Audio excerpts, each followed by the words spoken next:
health seekers, Inga from Health Origins here. So I'm going to show you today how you can make your own soy yogurt from your own soy milk without using any yogurt starter or any probiotics.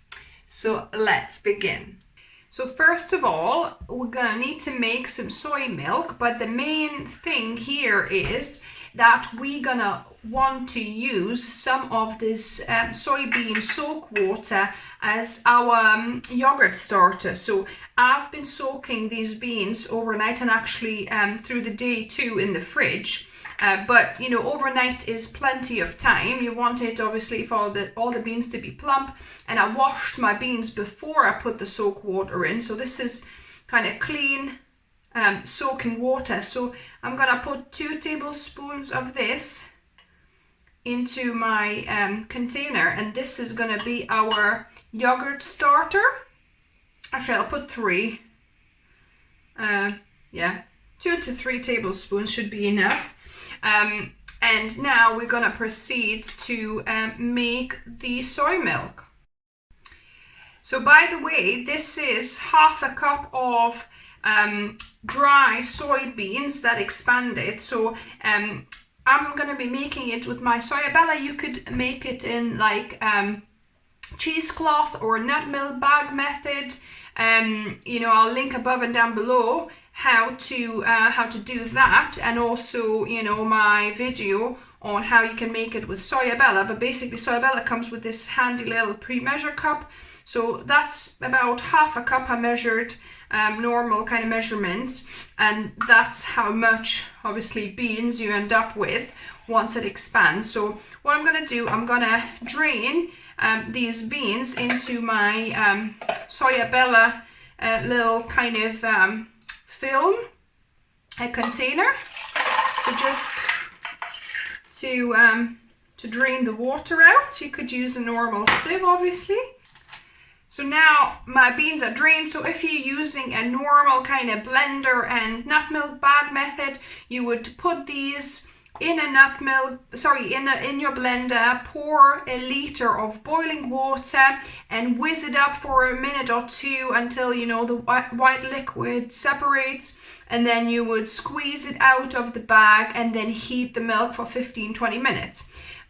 Because we're using Soyabella, it kind of makes the whole process less labor intensive. I'm going to attach my my motor here onto my filter jug like so. And a big secret to get rid of beaniness, you want to put a good pinch of salt. So you want to put the salt, you know, if you're using the other method, after you drained it from the nut milk bag and you've got your you know, beanie milk in the pot ready to boil, then add some salt and then boil it. Whereas here, when I'm making with my Soyabella, I'm just adding, you know, at this stage initially. And all you need to do with Soyabella, you just press milk, and this is gonna go for about 15 minutes cycle, and our soy milk, fresh soy milk, will be ready. So my Soyabella has finished making the milk. I'm just gonna take the motor out. I've got here a disinfected jar, so you wanna either kind of you know, wash it in your dishwasher on a hot cycle, or easier way I do it, I just you know, kind of wash it with a bit of bicarb soda and then like really hot or boiling water to rinse it off, and that does the trick. Now there's sometimes a little bit of bean left in that milk, just a tiny bit. So to prevent that going into our yogurt, I've just put a little kind of whatever you call it, funnel, and then a little sieve here to just catch that bit of pulp if it's there.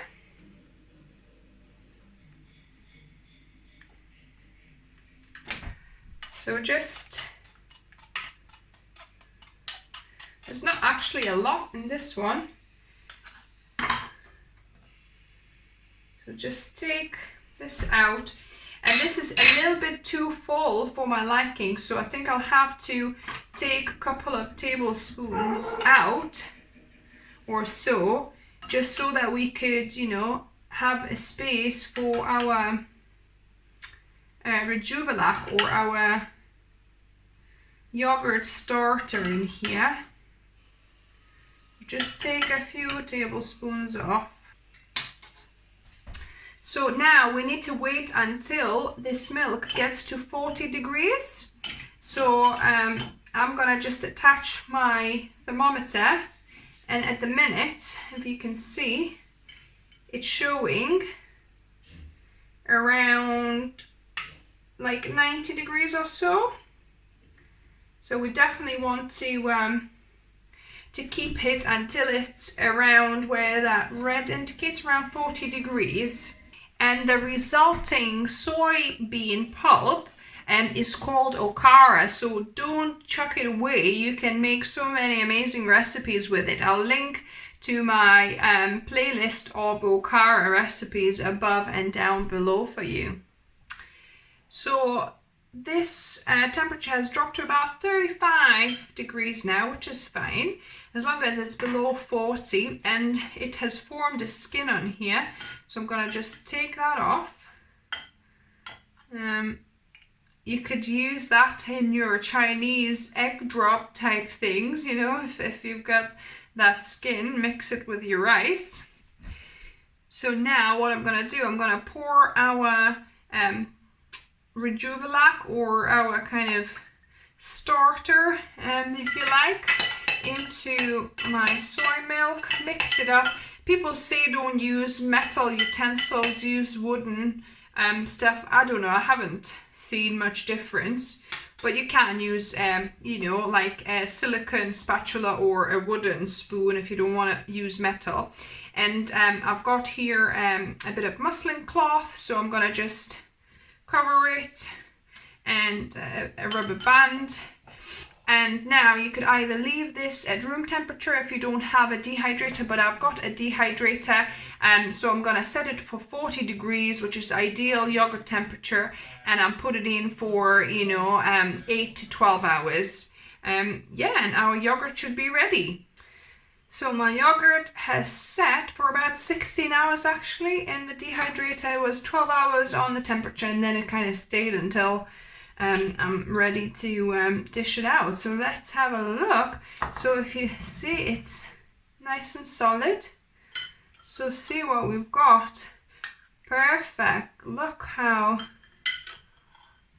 wow. Look at that. So just as good as you would get with the yogurt starter or with probiotics. Amazing, guys. So all I need to do now is to taste test it. So now on to the taste testing. It's very slightly tangy. It's not super tangy, but yeah, it's kind of, it's yogurty, definitely. Not as tangy as it kind of gets maybe with the yogurt starter, or the probiotic capsules. So maybe you could leave it to ferment for a bit longer. So if you want it tangier, but still yogurt, really nice and refreshing, or like a really thick kind of buttermilk, you know, if you know what I mean. So this is going to be great for my Lithuanian beetroot cold soup. I'll link the recipe above down below, where, you know, you could literally just use it for that and add a little bit of more you know, white wine vinegar or apple cider vinegar or lemon juice if you wanted it a little bit kind of tangier. So yeah, so this is a success. If you like the video, give me a thumbs up. If you're new to the channel, welcome and subscribe for more videos. I upload 2 videos a week. In summer I've been kind of not quite doing that, but I hope you're gonna forgive me. And yeah, until next time, and remember, food is fuel, so be mindful of what you put in the body. Until next time.